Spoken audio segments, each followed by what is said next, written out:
Welcome back. You're watching 10's Morning News. The opposition has accused the government of not delivering on its promises to rein in spending. And joining us this morning is Shadow Treasurer Joe Hockey. Good morning, Mr Hockey. Thanks for your time this morning on a very busy day. That's okay, Natasha, no worries. Now, if I can just start by saying Wayne Swan quoted with this year's budget that it was forged in the fire of the most challenging economic conditions since the Great Depression. Surely you can understand, in considering these extraordinary tough economic times, that the government had to go into some form of deficit.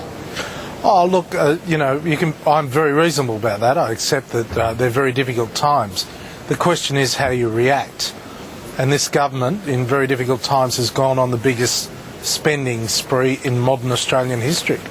They have literally bet not just the last mining boom, but they've bet the next mining boom on all their expenditure, like the $900 cash splash, $3 billion on pink bats, $14 billion on school halls, massive amounts of money, some of it, or most of it, poorly targeted in those instances, and we've got nothing to show for it.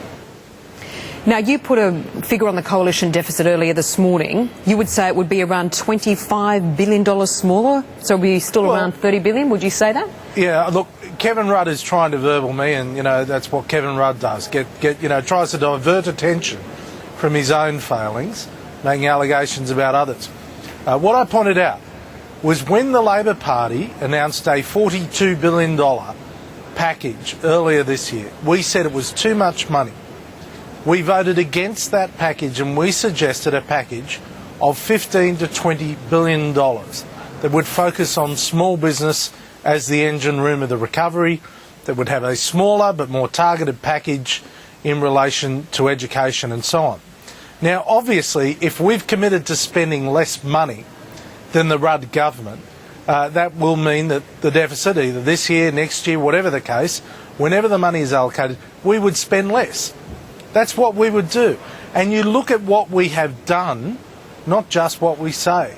We actually left this government with more money than any other government.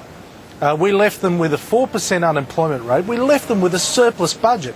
And they've blown it all in 18 months. Now, Mr Hockey, I know even Mr Turnbull was quoted recently saying that the real issue in these economic times is the creation of jobs. Now, Mr Swan and also the Prime Minister has said that a big part of their budget is to create jobs through the millions of dollars spent on infrastructure. Now, surely even industry groups of this morning have said that this spending is necessary to help the recovery. Well, we welcome infrastructure spending. We asked the government, why didn't they do that earlier? And you know why? Because they're handing it out as cash. In fact, the total amount of cash that the government has handed out is about the same as what they say is the cornerstone of this budget, $22 billion on infrastructure. The irony is that of their so-called nation-building infrastructure, only around, as far as we can see, only around $1 billion is being spent in the next year. Then if you look at the government's economic forecast, we are roaring out of this recession at a speed literally not seen before, and certainly not anticipated by any of the IMF or the RBA, the Reserve Bank.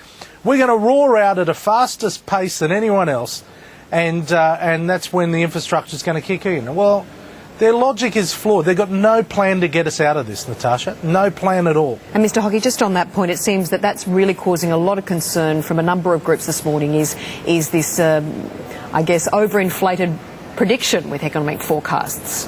Well, they are so embarrassed about the amount of debt that they are building up. They didn't have the courage to say it in the speech last night. They didn't have the courage to say it at a press conference last night. And they haven't got the courage to deal with it in the budget itself. This is a ball and chain around the legs of every Australian. They are leaving every Australian, as of today, with a debt of $9,000 each. And you know what, Natasha? It will get worse, because you can't believe that this mob will control their spending. All right, we'll have to leave it there. Thanks once again for your time this morning, Mr Hockey. Thank you, Natasha. And just